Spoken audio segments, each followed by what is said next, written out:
saya bikin tema, ambil tema bahwa judulnya adalah penyembah yang dicari Bapa. Amin saudara. Penyembah yang dicari Bapa. Kira-kira kalau penyembah yang dicari Bapa itu dipemodel ke mana? Saudara ya. Penyembah yang dicari Bapa langsung kita berpikir, itu penyembah yang modelnya ke mana ya, begitu ya. Terus Bapak memang langsung datang cari kita kah? Atau bagaimana? Atau Bapak pakai orang lain untuk cari, saudara ya? Kan sekarang Yesus sudah pergi naik ke surga kan begitu ya? Siapa yang pergi cari lagi, saudara? Tentu Bapa mencari lewat kuasa Roh Kudusnya, tapi kita yang turun tangan untuk bekerja, gitu saudara. Amin. Oke, kita baca dulu landasan firman Tuhan di dalam Yohanes pasal 4 ayat 21 sampai dengan 24. Saya jemput Bapak Mama, Bapak Ibu bangkit berdiri, menghormati firman-Nya. Kita akan baca bersama-sama pasal 4 Yohanes ayat 21 sampai dengan 24. Kita baca dengan suara yang lantang, yang keras ya. Sama-sama kita baca. 1, 2, 3. Kata Yesus kepadanya, percayalah kepadaku, hai perempuan, saatnya akan tiba bahwa kamu akan menyembah Bapa bukan di gunung ini dan bukan juga di Yerusalem. Kamu menyembah apa yang tidak kamu kenal. Kami menyembah apa yang kami kenal. Sebab keselamatan datang dari bangsa Yahudi. Tetapi saatnya akan datang dan sudah tiba sekarang bahwa penyembah-penyembah benar akan menyembah Bapa dalam roh dan kebenaran. Sebab Bapa menghendaki penyembah-penyembah demikian. Allah itu roh dan barang siapa menyembah Dia harus menyembahnya dalam roh dan kebenaran. Amin. Ya, penyembah yang, silakan duduk Bapak Mama, penyembah yang dicari Tuhan, penyembah yang dicari Bapa, saudara. Saya setelah merenungkan ayat-ayat ini kan kutipan dari percakapan Tuhan Yesus berbicara dengan wanita atau perempuan Samaria. Dalam judul perikopnya itu percakapan dengan perempuan Samaria di sumur Yakub. Percakapan ini menarik Bapak Mama karena dari percakapan ini menjadi sebuah percakapan yang menarik, sangat luar biasa. Dan akhir daripada percakapan itu kemudian wanita ini juga pergi dan dipakai Tuhan lagi untuk mencari yang lain, saudara. Seringkali kita tidak siap untuk dipakai Tuhan menjadi penyembah yang benar, saudara. Saya di gereja hari-hari ini saya berbagi dengan teman-teman di gereja, maka saya kadang-kadang kasih ibu melayani, kadang-kadang kasih pengerja melayani di mimbar, saudara. Karena saya persiapkan seperti tadi kesaksian ibu, kita tidak pernah tahu kapan kita akan pergi. Tapi pada waktu kita pergi sudah ada orang lain yang akan ada di sana. Karena banyak pengalaman gembala-gembala tidak mempersiapkan orang-orang di sekitar sana, seperti tadi kesaksian Mama. Akhirnya kita merasa bahwa kayaknya yang itu lebih hebat dari beta. Kayaknya itu yang cocok, yang pas. Saya janganlah begitu, saudara. Jadi itu problem kita dalam pengembalaan kita. Saya baru-baru melancong ke Jakarta pulang kampung karena istri saya orang Jakarta. Jadi sampai 2 bulan Pastor Billy. Jadi keliling dari Jawa Timur, Jakarta, Surabaya, Tangerang, Surabaya dulu saya naik kapal. Jadi Surabaya sengaja karena ada saudara jadwal bikin jadwal. Jadi selama 2 bulan itu saya ada di luar. Jawa Timur, Surabaya, ke Jakarta, Bandung, Sumedang, kembali lagi mau pulang sampai di Jawa Timur, keliling beberapa tempat lagi. Itu 2 bulan saya jalan, saudara. Berangkat bulan Januari, pulang bulan Februari, saudara. Ya. Saya berpikir, kalau saya sendiri di itu mimbar, ini 2 bulan ini siapa yang melayani, saudara? Tapi saya merasa bahwa dengan demikian saya menjadi lebih enteng, saudara. Ya. Nah, di sini kita kembali kepada pembacaan kita tadi. Penyembah yang dicari Bapa.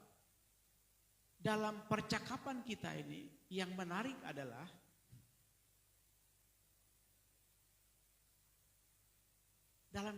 kalau kita baca dari ayat pertama kita menemukan bahwa ternyata orang Yahudi dan orang Samaria itu soalnya boleh beromong begitu kira-kira ya. Soalnya boleh berkomunikasi, soalnya boleh berhubungan satu sama lain. Tapi Tuhan Yesus membuka kebuntuan dengan mulai percakapan di dalam ayat 7. Maka datanglah seorang perempuan Samaria hendak menimba air, kata Yesus kepadanya, berilah aku minum. Terus perempuan ini bilang di ayat yang 9, maka kata perempuan Samaria itu kepadanya, masakan engkau seorang Yahudi minta minum kepadaku seorang Samaria? Sebab orang Yahudi tidak bergaul dengan orang Samaria. Ini kan ada latar belakangnya, tapi kalau kita cari nanti lama lagi ya, singkat-singkat saja. Jadi memang latar belakang hubungan orang Yahudi dengan orang Samaria itu kan kurang bagus, tidak baik, saudara. Karena orang Yahudi itu beranggapan orang Samaria ini, kalau kita bilang mah orang Kristen kelas 2 yang dipung aliran lain yang ketong, gitu kira-kira ya dalam bahasa kita hari ini. Janganlah jambo omong dong, saudara, dong aliran lain, saudara. Ya. Kita kayaknya lebih baik dari dong, begitu.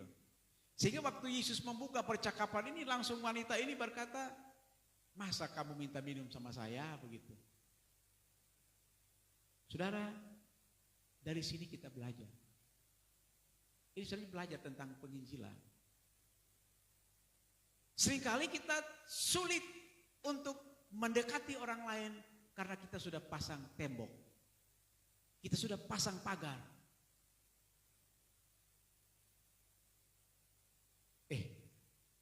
Beta mau dekatin dia mah.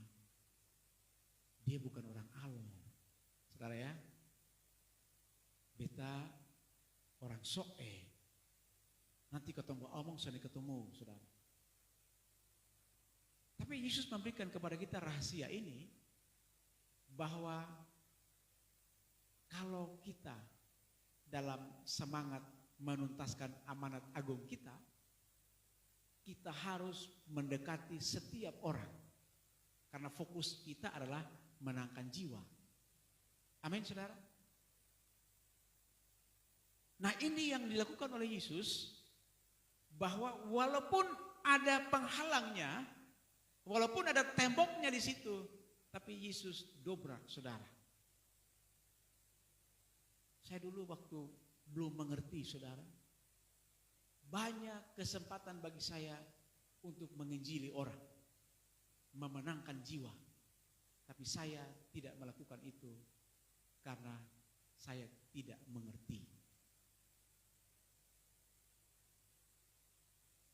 Tugas kita ini sebenarnya dalam amanat agung pergi cari jiwa, kan begitu. Tapi kita sudah lakukan itu.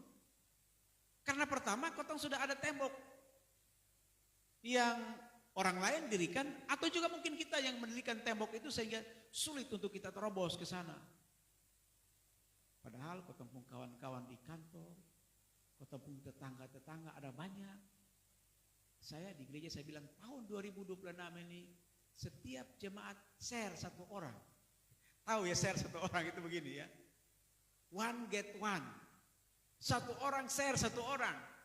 Nanti di akhir 2026 Bapak Mama Subawa itu orang datang di sini. Amin saudara. Saya yakin kalau Hope share satu orang sah, jangan banyak-banyak. Ya, biasa kan kalau orang lagi pacaran kan dia share-share memang kan begitu ya. Ya, kita tahu pastor kita sama Bapak Gembala sama Mama Gembala juga pasti begitu kan. Soalnya langsung jadi dalam satu hari itu ada prosesnya begitu. Penginjilan juga begitu, pelayanan juga begitu. Yakinlah bahwa Tuhan memakai kita untuk melakukan tugas ini. Dia mencari. Dia bilang, Yesus bilang, aku datang mencari yang terhilang. Kan Tuhan sudah datang langsung. Tapi dia pakai kita untuk pergi. Begitu. Bukan, kadang-kadang kau tempat cari orang yang hidupnya baik-baik. Betul ya? Wih ini nih dia sering ke gereja, rajin ke gereja. Ini beta share ini sah. Dari sini Yesus mengajarkan kita share orang yang sudah pernah pergi gereja.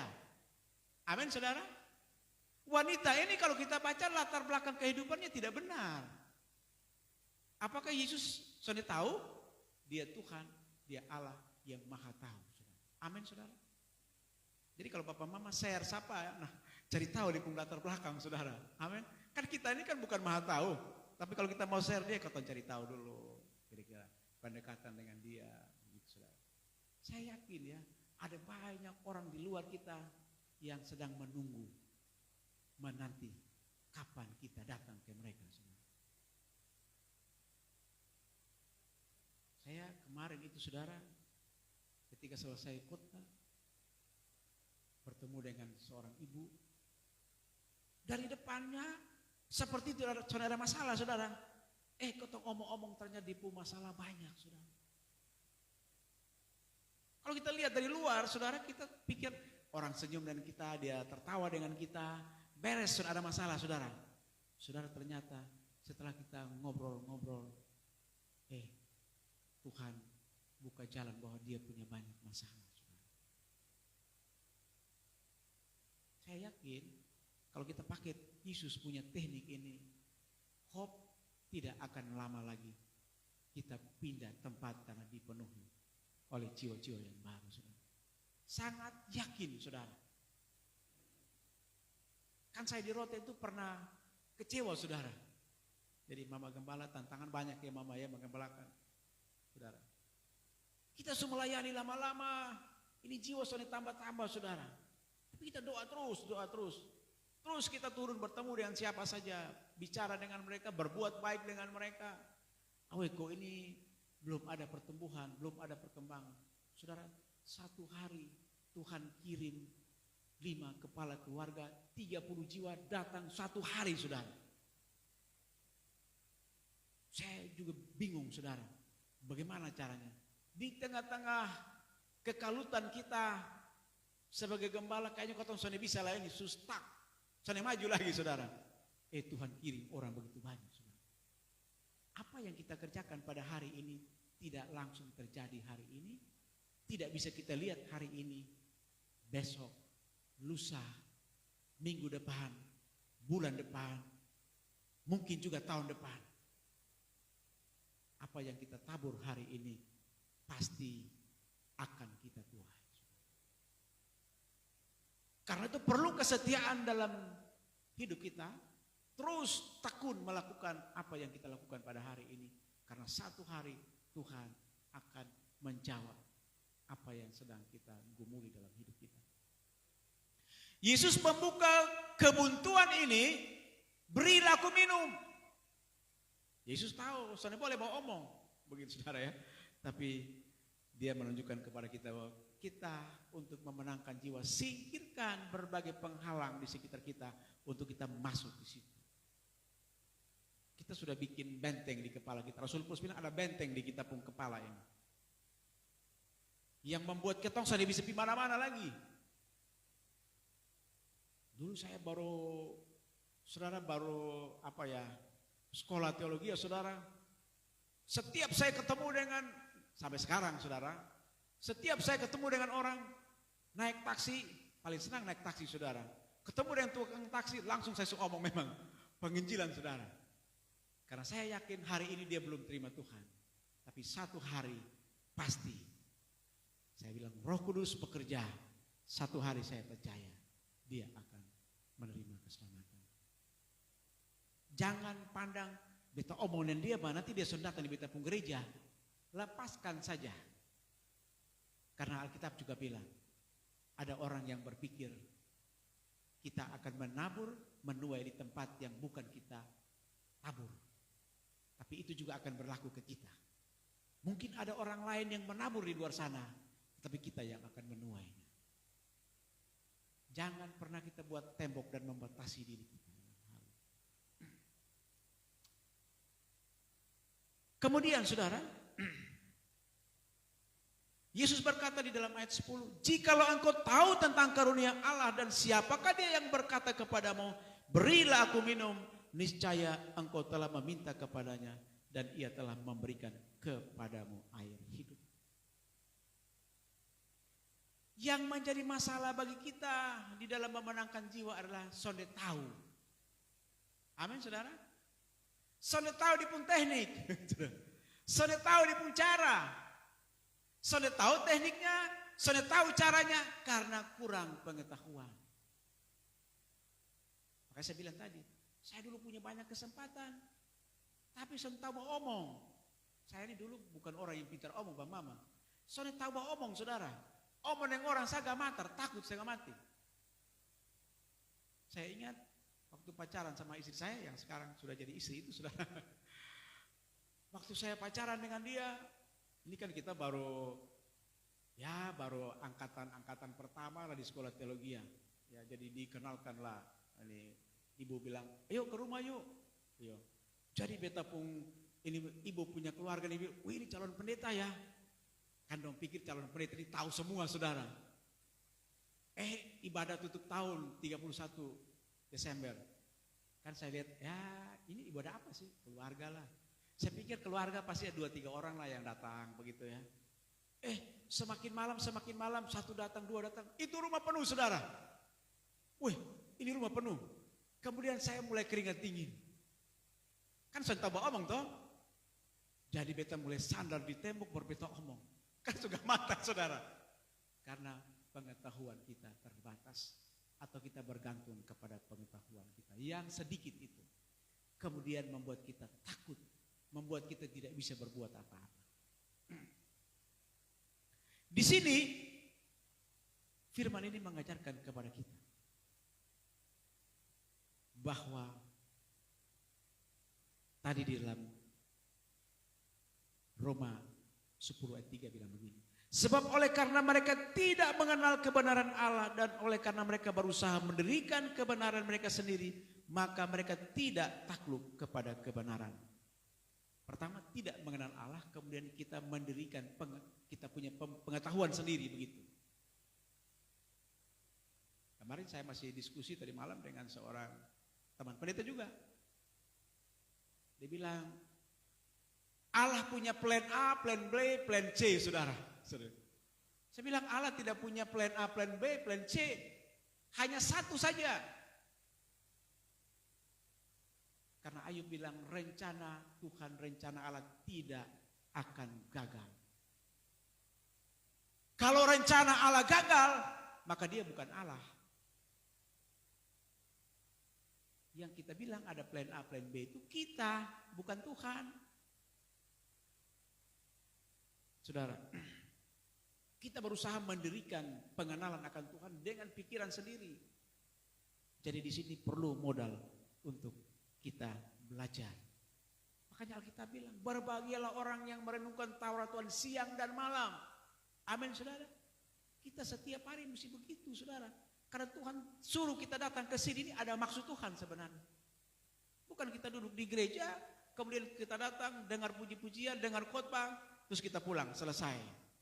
Ada tugas yang setiap kita harus kerjakan. Kalau saya ketemu akan jadi penonton semua di sini. Pastor Billy dengan Pastor Kristanto akan kerja sendiri.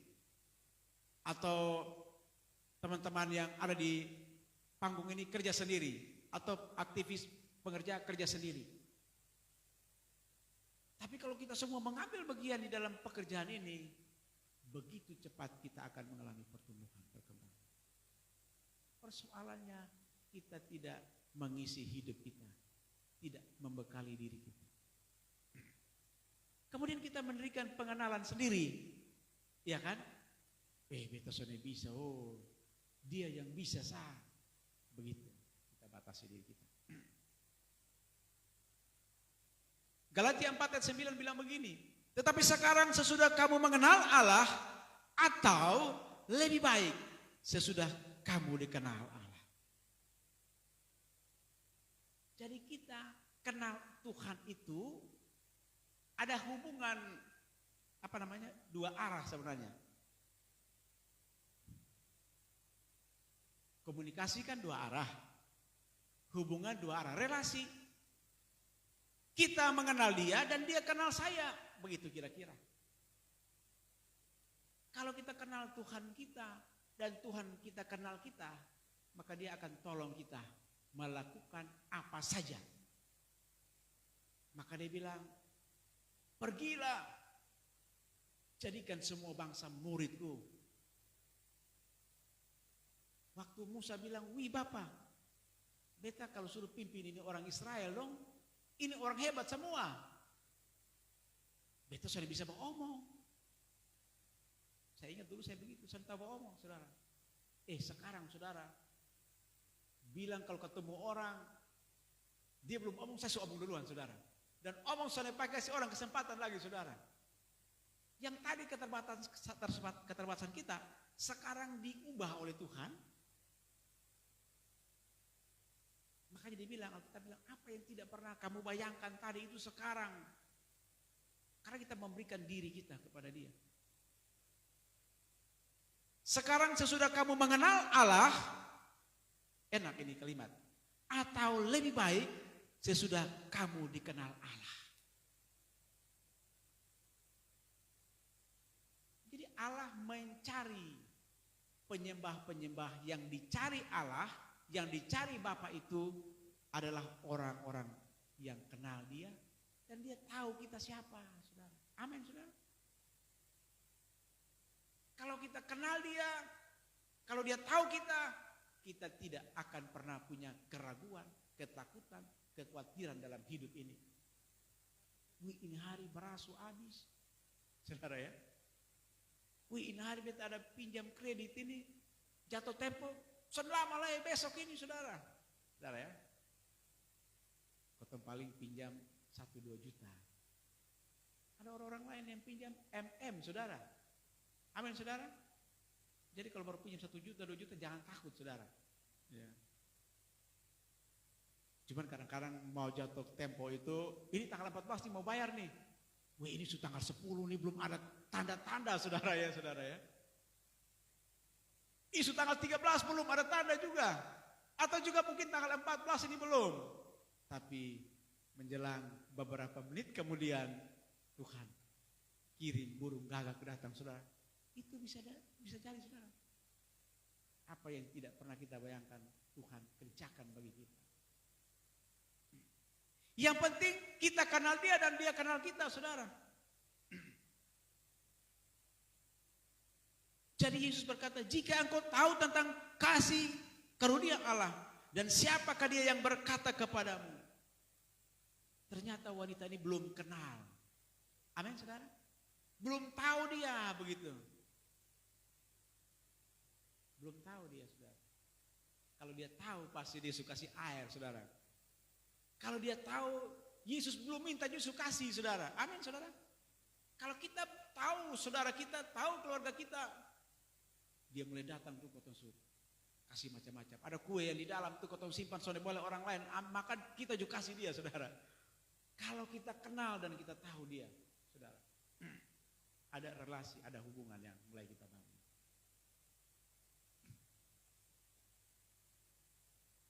Kata perempuan itu kepadanya, Tuhan engkau tidak punya timba dan sumur ini amat dalam, dari manakah engkau memperoleh air hidup itu?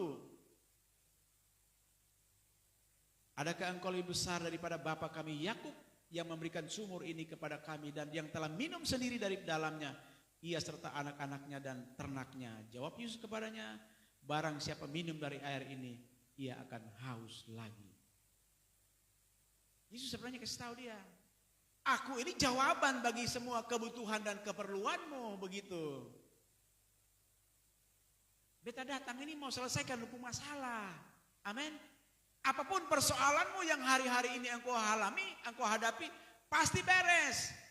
Persoalannya lu belum tahu beta. Kira-kira begitu. Tapi barang siapa minum air yang akan kuberikan kepadanya, ia tidak akan haus untuk selama-lamanya. Sebaliknya, air yang akan kuberikan kepadanya akan menjadi mata air di dalam dirinya yang terus-menerus memancar sampai kepada hidup yang kekal. Air hidup yang tadinya mati, sekarang dia jadi hidup. Maksudnya Yesus, aku akan memberkati engkau sehingga engkau tidak hanya lagi khawatir dan takut dalam hidupmu. Bahkan engkau akan menjadi sumber berkat juga bagi orang lain dalam hidupmu, karena akan jadi air hidup yang akan memancar keluar. Engkau tidak akan takut lagi akan kekurangan, sebab engkau juga akan membantu menolong orang yang berkekurangan. Kira-kira begitu. Engkau tidak lagi bersedih, engkau akan menjadi penghibur bagi orang yang bersedih. Air hidup. Kata perempuan itu kepadanya, Tuhan, berikanlah aku air itu supaya aku tidak haus dan tidak usah datang lagi ke sini untuk menimba air.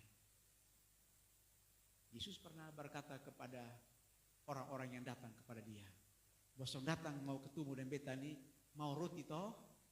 Amin saudara. Banyak kali kita punya pandangan yang keliru. Beta datang di gereja ini, di persekutuan ini, supaya beta diberkati. Amin saudara. Beta ada pergumulan ini, beta datang ke gereja supaya beta diberkati. Saudara, kita mau berkatnya saudara. Siapa yang sudah mau? Semua pasti mau. Perhatikan Yesus bilang begini. Kata Yesus kepadanya, pergilah panggillah suamimu dan datang ke sini. Kata perempuan itu, aku tidak mempunyai suami. Kata Yesus kepadanya, tepat katamu bahwa engkau tidak mempunyai suami, sebab engkau sudah mempunyai 5 suami, dan yang ada sekarang padamu bukanlah suamimu, dan hal ini engkau berkata benar. Banyak kali kita mau hidup kita diberkati, berkelimpahan dalam hidup ini, tapi kita tidak mau berubah dalam hidup kita.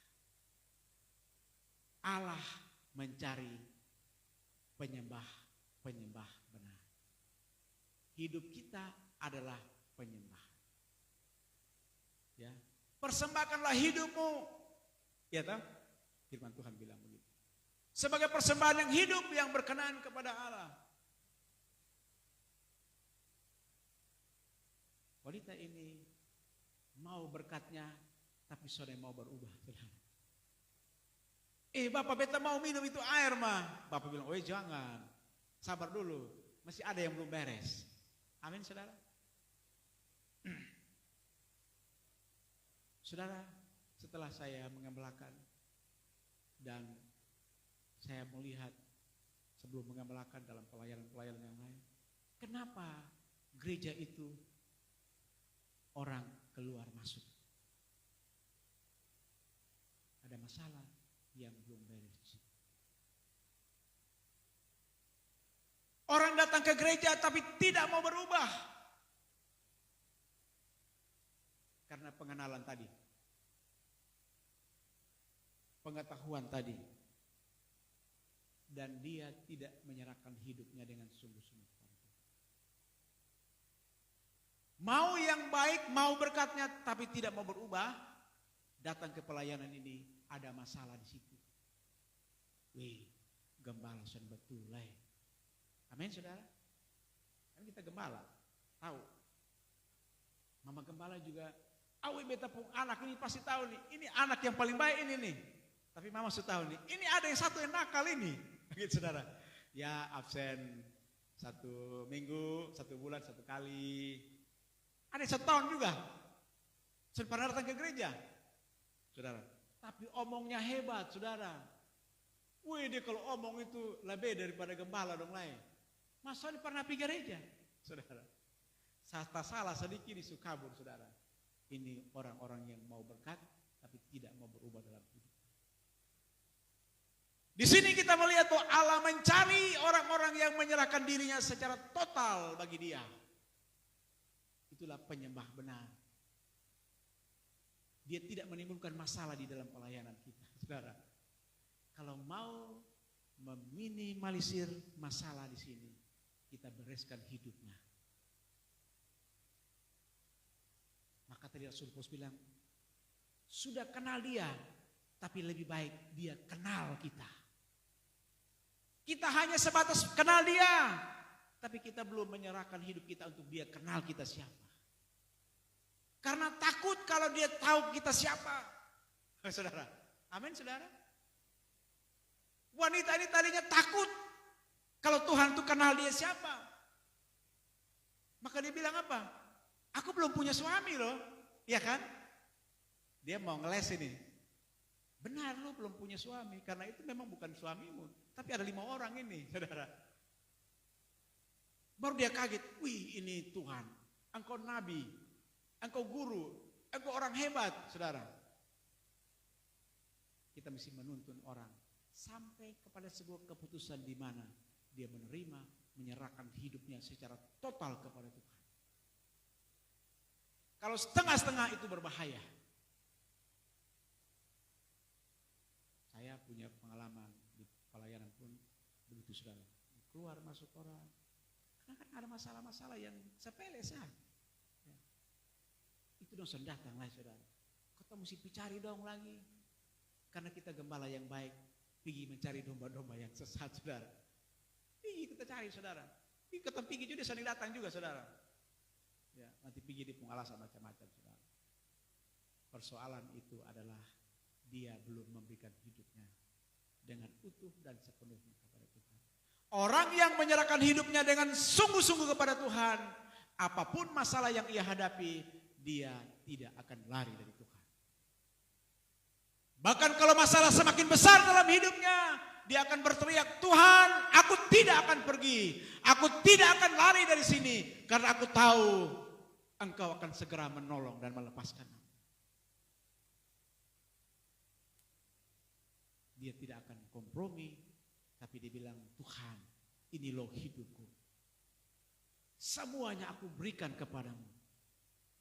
Waktu Sakeus bertemu dengan Tuhan, orang-orang bilang, dia sudah tahu ini orang berdosa. Tapi waktu Sakeus bertemu, kenal dan dikenal Tuhan, dia mengerti bahwa bukan saja yang beta tahu dia, tapi dia juga tahu beta. Sekarang aku mengembalikan semua yang pernah aku lakukan, ketidakbenaran aku ingin kembalikan, dan separuh dari milikku aku akan berikan kepada Tuhan. Kalau dia sudah percaya menyerahkan hidupnya, seluruhnya dalam hidupnya, pasti dia tidak punya hitung-hitungan lagi, saudara. Hidup kita berapa lama sih, saudara? Kita berusaha menimbun kekayaan kita, mengamankan supaya saya punya anak cucu nanti mereka hidup baik, benar, saudara. Kita lupa. Kita bilang carilah dahulu kebenarannya, semuanya itu ikutan, saudara. Kan memang kita orang-orang yang diberkati Tuhan. Biar bagaimana Tuhan akan berkati kita. Karena Alkitab bilang, sekalipun engkau tidak setia, aku setia. Saudara. Jadi Bapak Mama, sederhana sebenarnya, saudara.